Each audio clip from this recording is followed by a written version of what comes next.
stunning thing that a white supremacist, Bannon, would be a permanent member of National Security Council. The public outcry toward the president's dangerous ban over the weekend was massive, and the president is clearly eager to shift attention away. You notice that every time something gets hot, he changes the subject. He changes the subject. He's an illusionist. If you see, now you see it, now you don't. I'm sure she knows nothing about that. What is she talking about? All right. Meanwhile, the Hill... She calls her dermatologist? Oh, my gosh. Kennedy, I should go. That's going to be on the internet, honey. Hot up in here now. The Hill is reporting House Democrats are planning to make the president's first speech. This is interesting. His first speech to Congress will be as difficult as possible by inviting guests they believe will suffer under his policies, like minorities, people in the gay community, and the disabled. The address is planned for February 28th. You know, when I read that, the word pawn comes to mind. The Democrats, are they going to nick themselves but good by doing that?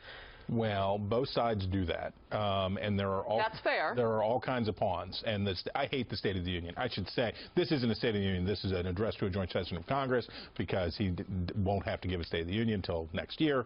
But I hate the State of the Union as an institution. I think it's horrible political theater, and I think that in the people who are invited, remember in the First Lady's box are human embodiments of each of the policies. Yeah, but it's usually for a thing, and the Republicans not against a thing. And the Republicans brought people who suffered under Obamacare. They brought people.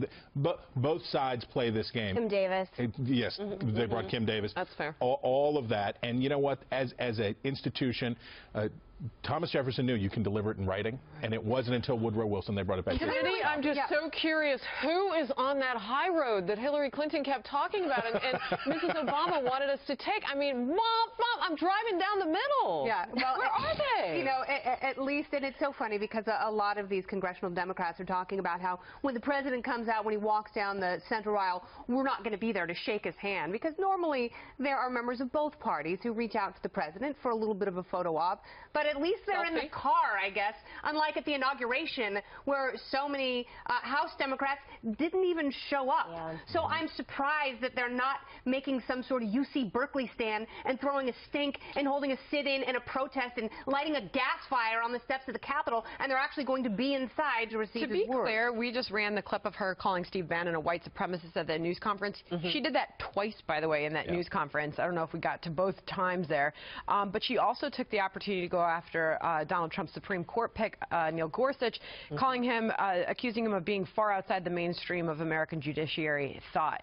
It's tough to decipher when they're actually upset about something. It's a red herring. They're trying to distract from all of the problems that they have and the upcoming midterm elections, which it looks likely that they may lose. Are you talking illusion? It's as long as they are focusing on the narrative that there's a white supremacist in the White House, obviously I don't agree, then you don't have to focus on your own problems, which is the fact is, who is your leader? Other than Nancy Pelosi or Cory Booker or Chuck Schumer, you can't really name any place else. We talk about this at length on the couch. I will say one defense of State of the Union, it's always funny to see who falls asleep during State of the Union. I'm always entertained by that. It's a very good drinking game.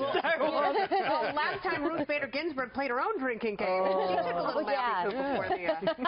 So, just to piggyback off of what Sandra was talking about with Nancy Pelosi, accusing the White House advisor, Steve Bannon, of being a white supremacist, she went on to say, making America less safe.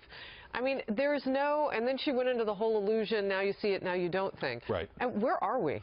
So she's right about Trump being good at illusion, and she's right about him effectively using distraction. That's what politicians do. When you don't like what's going on and people, there's a narrative that's bad for you, what do? You try to change the narrative. We call it an aspirin factory. Right. We call it the bright, shiny object. And you pull the lure through the water, and we go, whoa, what was that over there? Oh, my gosh, look at that tweet. So, yeah, he does that part.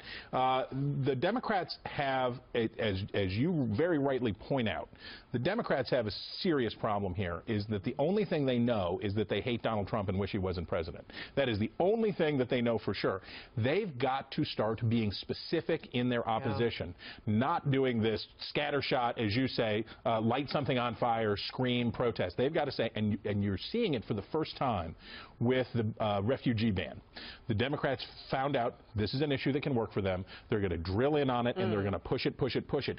That works in opposition. The Republicans found out that dealing with Obama. It doesn't work just to pout and cry and scream and be ridiculous. It'll be interesting to see if it works better than what they tried before the presidential election. As you rightly pointed out, the midterms are next. They just, I don't know what, I agree with you, Chris. Like, what's their messaging, though? Like, what, and again, one thing we always talk about here is that there's also a fraction within the Democratic Party as well between Bernie supporters who still feel very wronged and Hillary supporters, and how you somehow unite those two blocks. That hatred of Trump is their unifying principle. But when Nancy Pelosi calls Steve Bannon a white supremacist, my question is, where's the accountability? Prove it. What do you mean exactly by that? And, you know, people sitting in states like Wisconsin and Michigan, how does calling Steve Bannon help them get jobs? Excellent question.